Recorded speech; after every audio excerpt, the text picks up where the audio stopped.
think that's going to come out lovely.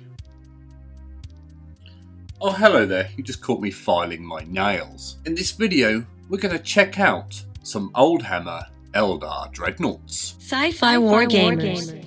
So back in the day, in the 80s, the Eldar received their first Dreadnoughts, so we're going to dive in and take a look at those. In April 1988, the Eldar received their first Dreadnoughts, or as the Eldar like to refer to them, as Wraithlords.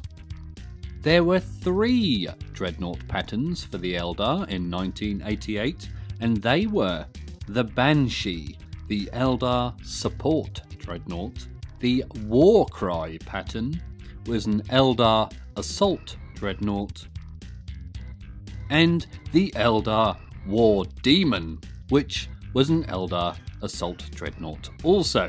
The Eldar Banshee Support Dreadnought is unusually armed in that it has 2 manipulative arms, each with a built-in flamer, and an additional weapon-bearing limb with a missile launcher. Each limb has its own targeter program. Crack missiles and frag shells for the missile launcher are carried as standard. It is also equipped with a standard sensor package, a power field, and a power field synchronizer and jump pack. The Eldar War Demon Assault Dreadnought is armed with a standard armament of 2 shuriken catapults. One is mounted in each hand. Each limb has its own targeter program again. Equipment for the Eldar War Demon consists of a standard sensor package, a power field, and a power field stabilizer, and a jump pack. And lastly, the Eldar Warcry Assault Dreadnought is powered by a crystal battery. It is equipped with a standard armament of a las cannon and 1 shuriken catapult. Each limb has its own targeter program. Again, for equipment, the Eldar Warcry carries a standard sensor package, a power field synchronizer, and a jump pack. As a child, I thought the Eldar Dreadnought was absolutely amazing back in the 80s, with its long, gangly limbs and that weird head. The head always reminded me of one of Geiger's aliens. And these old Eldar Dreadnoughts were always painted in very strange patterns indeed. You'd have perhaps a bright yellow, and then a pink or a purple, and then perhaps black. All very, very interesting colour schemes. Perhaps the strangest of all colour schemes we've ever seen on an Eldar Dreadnought is perhaps this, the Dancing Dreadnought, and I think general consensus is that the man who is portrayed on this Dreadnought is Fred Astaire, a dancer. You can also see in this old piece of black and white retro artwork, the artist, however, I do not know, that the Eldar were happy to hang out with other Imperial armies. Here you can see it hanging out with the Space Marines. Here is an Eldar Dreadnought doing its thing, and it has this lovely sort of camouflage pattern on the head there, although I'm not really sure camouflage for an Eldar Dreadnought is really needed. It sticks out like a sore thumb. Yet another Eldar Dreadnought here. You can see this one is destroying a fellow Orc Dreadnought. Back in the 80s, these Dreadnoughts did enjoy smashing each other up.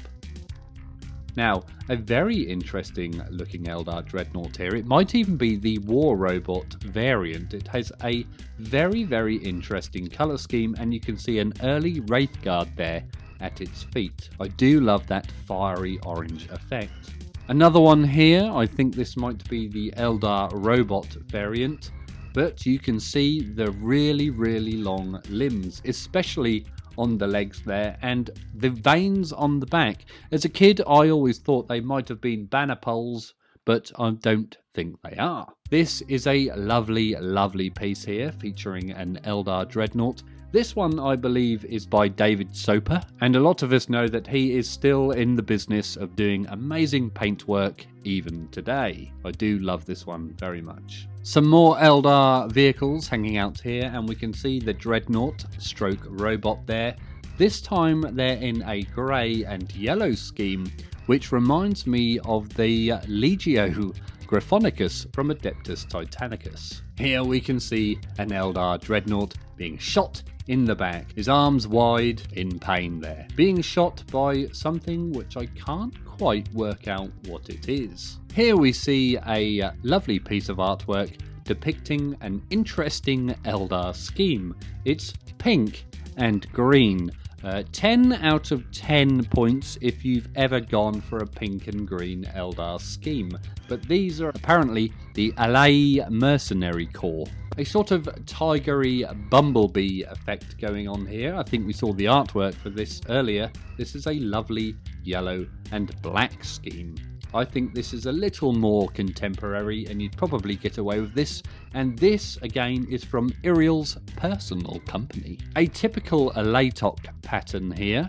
You can see the blue and the yellow, which is still going to this day. And I think this one looks very nice. If I was to do Eldar, I might even do Alatok. But it does say it's from Iriel's Eldritch Raiders. A black and red colour scheme on this Dreadnought. I'm not sure if I recognise the Eldar logo there. Looks to be a sort of man's head, or an Eldar head I should say, with a crown of sorts around the side. And that is Xi'an's Black Raiders. So there you go, Eldar Dreadnoughts from the 1980s, or should we call them Wraithlords? What would you like to call them, a Dreadnought or a Wraithlord? Do you think the old sculpts were better? Do you think they looked a bit weird? What did you think of those strange 80s paint jobs? Let us know in the comments below. I have to admit, I actually like those pink and yellow ones. Oh, marvellous. If you enjoy the content on this channel, then please check out the Patreon, the link to which is in the description below. If you want to see some more Oldhammer videos, and I know you do, then check out the playlist up here somewhere. Please don't forget to like and subscribe. That means you, Jacob. As always, thank you very much for watching, and always remember to drill your barrels.